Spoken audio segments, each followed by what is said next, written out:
Untuk teman-teman yang ingin mempromosikan bisnisnya atau mendukung YouTube ini, bisa menghubungi nomor gua yang ada di kolom deskripsi. Oke, pertama nih pemain nomor 18. Aduh, siapa ya 18 ya?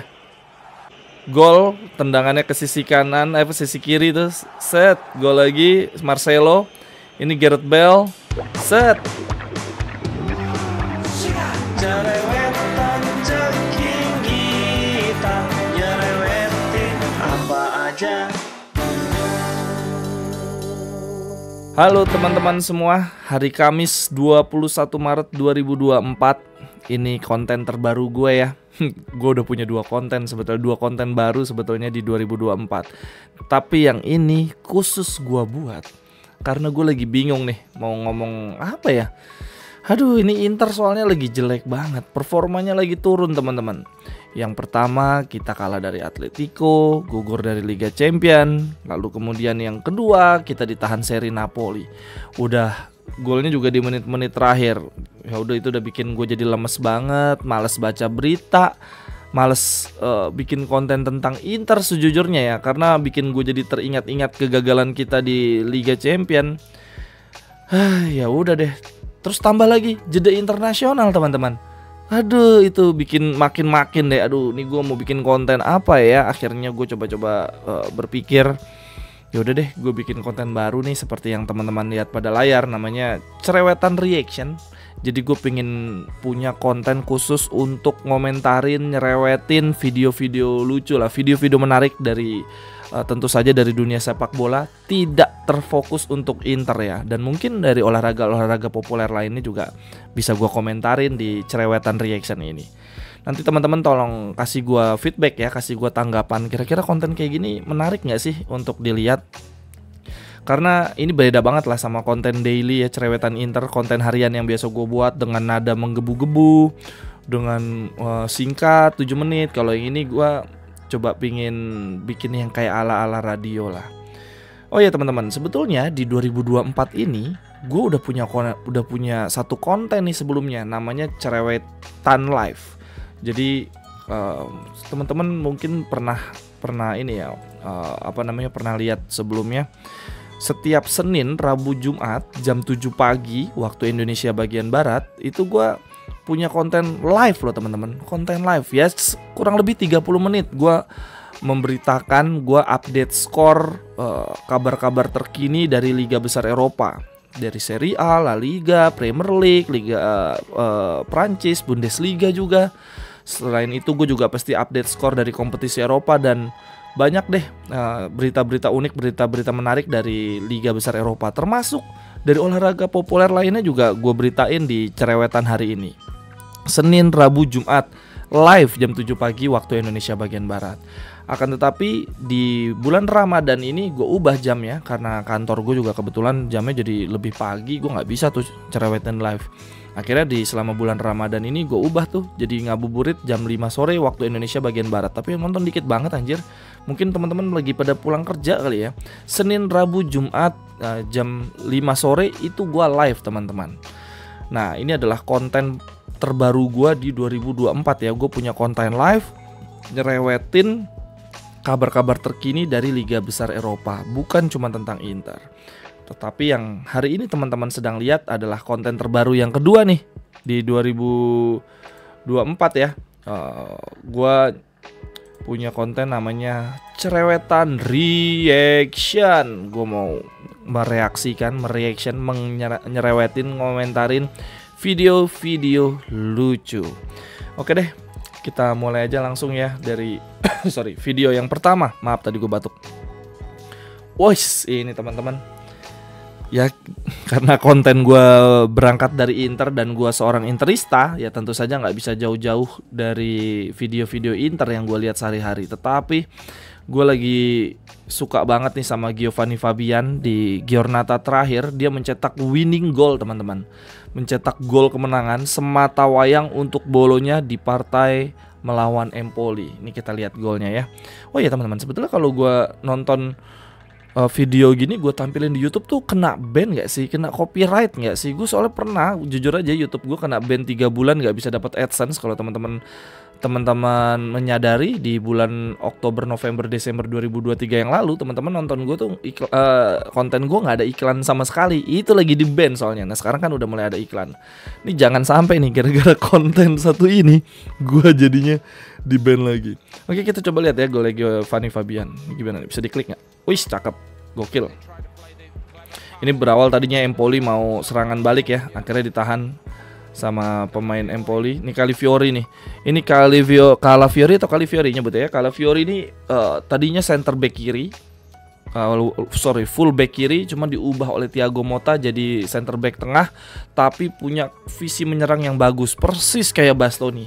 Gue yakin banget ini dia bakal diincar oleh Juve. Juve pasti butuh penerus Chiellini juga kan. Kalau di Inter Calafiori udah nggak kepake sih, karena udah ada Bastoni juga kita.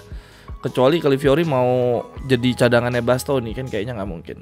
Ini dari Calafiori, dia shoot teman-teman, gokil nggak tuh? Das, gila Giovanni Fabian. Bola rebound teman-teman, di kotak penalti. Cuma ada 3 pemain bolonya di menit 94 tuh, 93 teman-teman. Gila, kurang gokil apa Giovanni Fabian. Ini berawal dari serangan balik. Calafiori dengan sangat percaya diri ya, shoot dari luar kotak penalti, ditepis. Ada Giovanni Fabian, 3 pemain di kotak penalti, salah satunya Giovanni Fabian. Salutnya luar biasa. Ini pemain ini sudah dijual oleh Inter ya dengan harga 5 juta doang ke bolonya. Tetapi Inter bisa menebusnya kembali 2 tahun kemudian di musim depan dengan harga cuma 12 juta.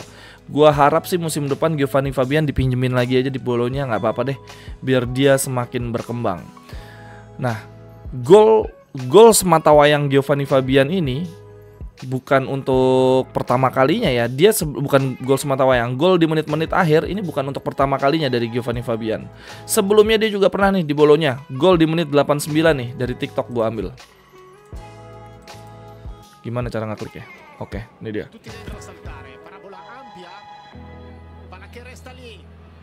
Lagi-lagi bola rebound, persis teman-teman. Kejadiannya persis ya, bola rebound, bayangin. Jadi ini kayaknya dia memang punya insting yang sangat amat bagus teman-teman. Gila, Giovanni Fabian menit 89. Lihat prosesnya. Dia ada di depan kiper.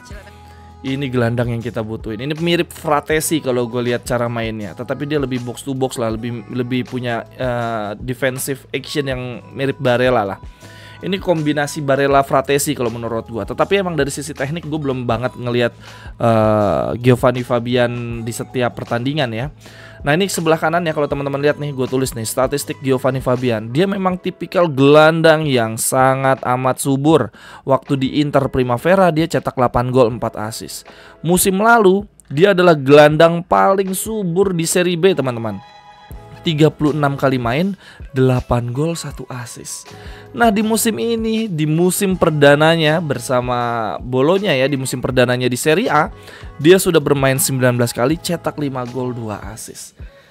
Aduh, ini kita ambil nggak nih musim depan nih? Kita butuh gelandang banget, soalnya Inter di musim depan kita akan kita akan main di Serie A, Coppa Italia, Super Coppa kalau kita juara ini ya, kita Scudetto, lalu Liga Champion dengan format yang baru dan ada Piala Dunia antar klub. Kita sangat amat butuh kedalaman skuad yang gokil ya, yang menggila.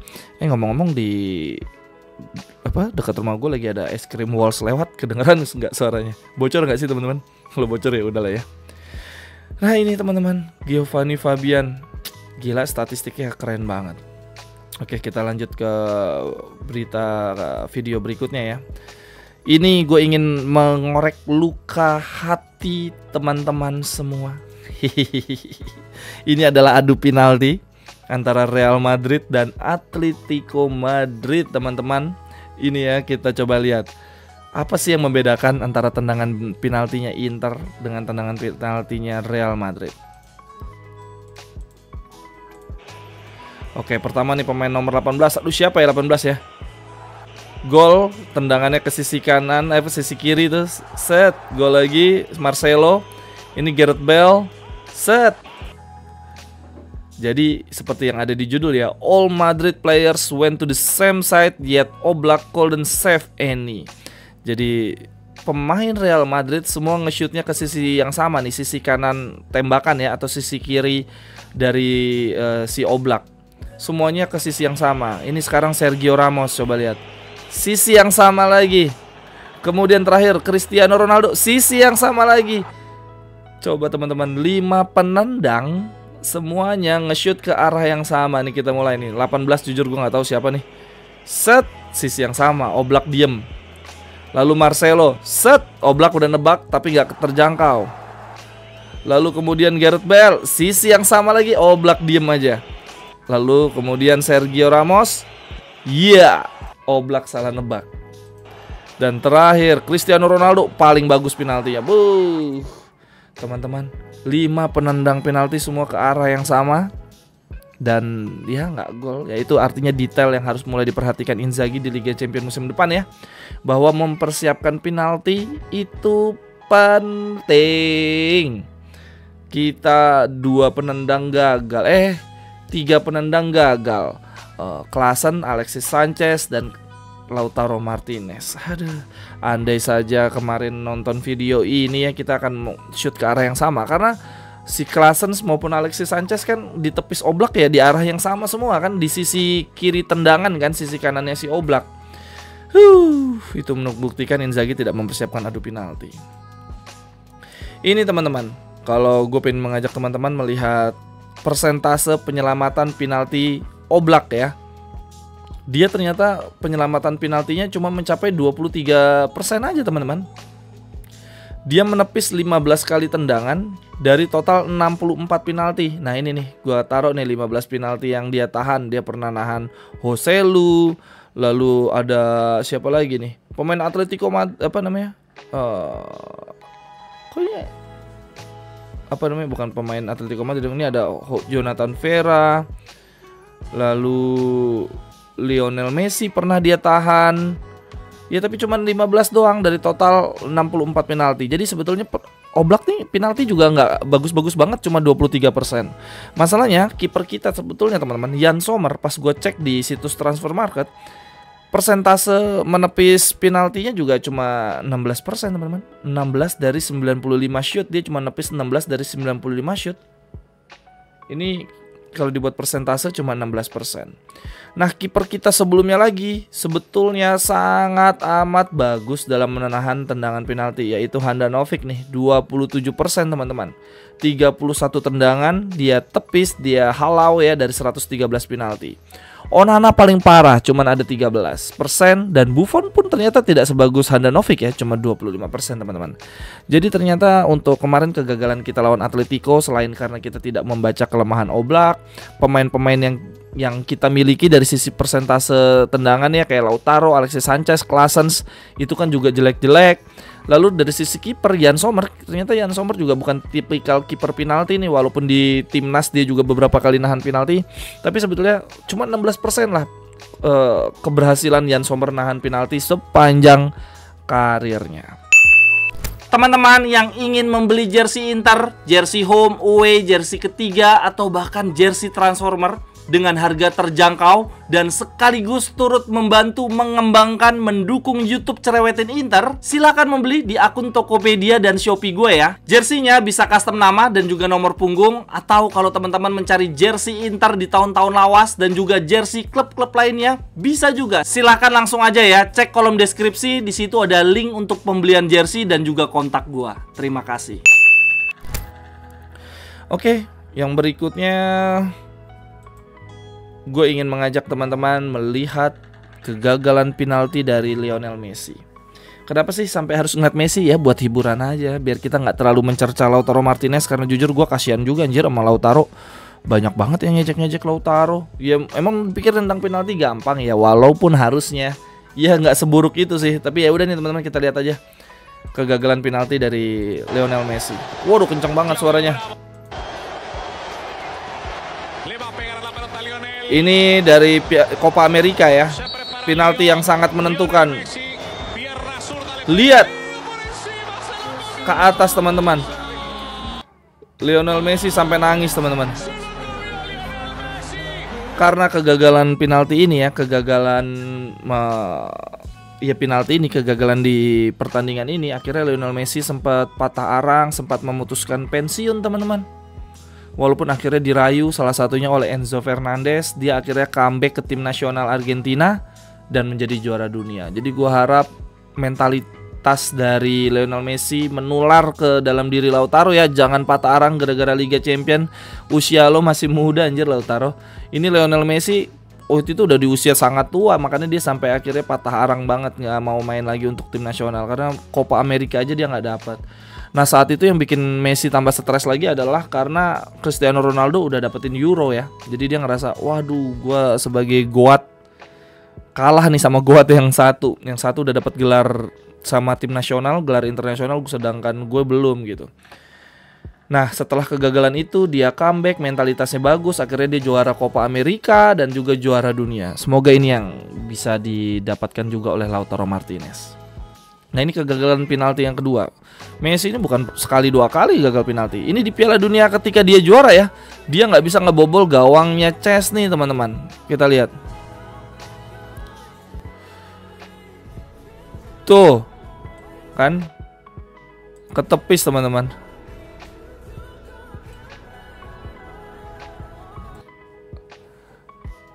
Gagal dia di penalti itu, ketepis di Piala Dunia yang dia belum tahu saat itu akan juara kan. Ketika dia comeback, dia punya ekspektasi besar, gagal penalti lagi. Untung dia nggak trauma, tetap bisa menyelesaikan kompetisi dengan sangat baik, jadi pemain terbaik dunia juga.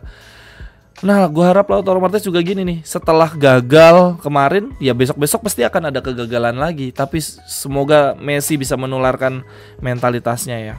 Aduh video tadi pakai ada lagu-lagunya lagi teman-teman. Ini ke-ban gak ya? Semoga enggak lah. Kemudian ini video yang ketiga, kita lihat lagi. Ini juga ada lagunya lagi, gue matiin aja deh lagunya. Kita lihat. That's Messi.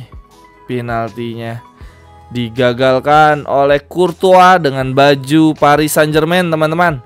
Jadi dia pakai baju Barca, pakai baju Paris Saint-Germain, juga gagal mengeksekusi penalti. Jadi kayak gitu aja deh, tadi gue gak usah pakai lagu ya, daripada udah pasti kena ban. Itu teman-teman pengalaman Messi. Dia gagal nendang penalti di Copa America yang membuat dia memutuskan pensiun. Dia comeback di Piala Dunia, gagal lagi, tapi ujung-ujungnya juara. Dan ketika dia pindah ke Paris Saint-Germain pun masih gagal. Jadi sampai kapanpun potensi untuk gagal penalti selalu ada. Semoga Lautaro Martinez tidak lantas patah arang ya kalau kayak gini. Lalu yang berikutnya teman-teman, ini nih lucu banget nih.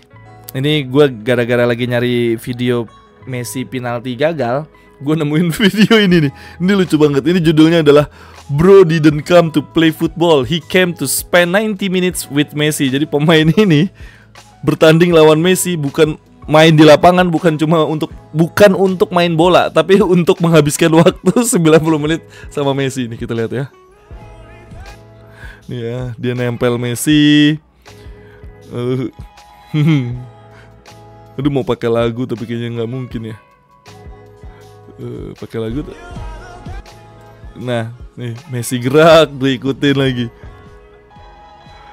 Nih diikutin, Messi kemana juga diikutin lagi. Bener-bener ditempel. Messi bergerak kemanapun diikutin, sambil diliatin, sama sekali tidak melakukan apa-apa teman-teman. Nah diikutin nih, dikejar lagi. Udah. Terus diikutin. Terus ini pemain bener-bener entah dia ditugasin untuk man to man marking lawan Messi atau memang dia aja yang mau. Tuh dipegang-pegang. Kayak dia udah seneng banget. Sepanjang pertandingan anjir geblek banget. Sampai akhir loh. Bener-bener dia ditempel terus. Ini sempet kebobolan nih. Pemain ini marah nih. Akhirnya dia corner. Oh, diikutin nih, masih diikutin. Messi udah ke pinggir lapangan aja masih diikutin anjir. Sumpah ini kocak banget ini pemain ini. Dia main menghadapi Barca bukan untuk main bola, tapi untuk menghabiskan 90 menit lawan Messi. Ada aja. Yang berikutnya lagi teman-teman. Setelah dari Messi ya, gue pengen mengajak bahwa nggak cuma Messi dan Lautaro Martinez yang gagal nendang penalti. Ada goat yang berikutnya, Cristiano Ronaldo teman-teman. Dia juga gagal. Ini waktu dia Ini gila nih, baju MU lama banget ini pakai tim viewer juga kan. Ini zaman Ronaldo sesi kedua, sesi kedua lagi, musim kedua bersama ini ya. Gagal tuh, melebar teman-teman. Ini masih ada Pogba nih. Jadi Cristiano Ronaldo juga gagal nendang penalti. Nggak segampang itu teman-teman. Ini juga Cristiano Ronaldo. Nah, tuh coba mencungkil bola ya dan gagal. Cristiano Ronaldo gagal mengeksekusi penalti teman-teman. Lalu ini juga nih bersama Real Madrid, dia gagal Neuer ditahan ya. Ini adu penalti yang menyebabkan akhirnya Real Madrid tidak menjuarai Liga Champions bersama dengan Jose Mourinho, yang sangat amat disesalkan teman-teman. Ini momen Ronaldo gagal penalti. Jadi kalau dilihat-lihat ya, ini gue coba lihat statistik nih. Keberhasilan penalti Messi itu 77% doang. Dia berhasil mencetak 109 gol penalti dari 140 percobaan. Ini coba gue tandain nih, si Messi gagal di Piala Dunia tadi lawan Chesney, lawan Courtois bersama Paris Saint-Germain juga gagal, waktu membela Barca gagal juga, ngebobol gawang PSG. Jadi lucu banget nih, Messi membela Barca gagal bobol gawang Paris Saint-Germain.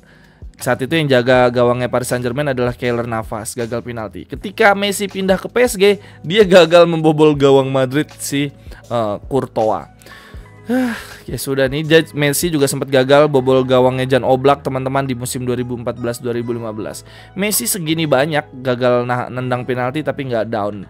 Nah kalau ngomong-ngomong soal penalti, Cristiano Ronaldo gila nih. Untuk persentase penaltinya 82% teman-teman. 163 berhasil dari 192 pertandingan. Lalu kalau mau yang lebih tinggi lagi, Calhanoglu nih. Wah, ini bukan gini tulisannya. Calhanoglu ini 90%, tetapi jumlah penaltinya masih dikit banget. Dia baru total nendang 40 penalti Calhanoglu. Bandingkan sama Cristiano Ronaldo 192, Messi 140. Tapi wajar lah, karena waktu di Milan kan Calhanoglu bukan penendang penalti utama ya. Yang paling utama adalah Kessie. Sementara kayak Ronaldo, Messi itu kan penendang pertama, eksekutor penalti bagi timnya ya. Jadi dia pasti sering banget eksekusi. Paling parah Lautaro teman-teman, eksekusi penaltinya 70% pun enggak, cuma 65%. Bayangin teman-teman. Ini Lautaro semoga bisa memperbaiki lah ini akhir musim ini ya. Kan nggak ada Piala Dunia, cuman ada Piala Eropa, berarti Lautaro nih bisa istirahat nih. Ya semoga di jeda jeda musim panas ya, menjelang musim panas musim depan, Lautaro bisa ngambil les penalti lah, dia ngambil di Primagama atau di les IF lah, ngambil apa terserah, yang penting mengasah penaltinya. Oke deh teman-teman, sekian dulu untuk cerewetan reaction episode pertama. Gue akan coba perbaiki deh untuk konten-kontennya ya, sambil lalu aja, sambil berjalan. Tapi ini akan jadi konten baru gue. Ini bukan live ya, jadi ya gue record aja seperti biasa kayak konten harian. Tetapi yang pasti ini khusus membahas video-video, kemudian tidak terpaku pada pemain Inter. Untuk hari ini ya kebetulan aja Inter, karena memang lagi resah banget gue. Bingung mau baca berita Inter apa nih. Ya udah gue coba makin sakitin aja hati gue. Kita inget-inget lagi penalti gagal. Semoga dengan semakin sakit juga semakin lupa. Terima kasih banyak teman-teman atas kebersamaannya. Entah ini konten panjang banget ya. Hari Kamis 21 Maret 2024. Sehat selalu untuk teman-teman semua. Rezeki berlimpah. Sampai ketemu di cerewetan-cerewetan berikutnya. Bye-bye, thank you. Cerewetan,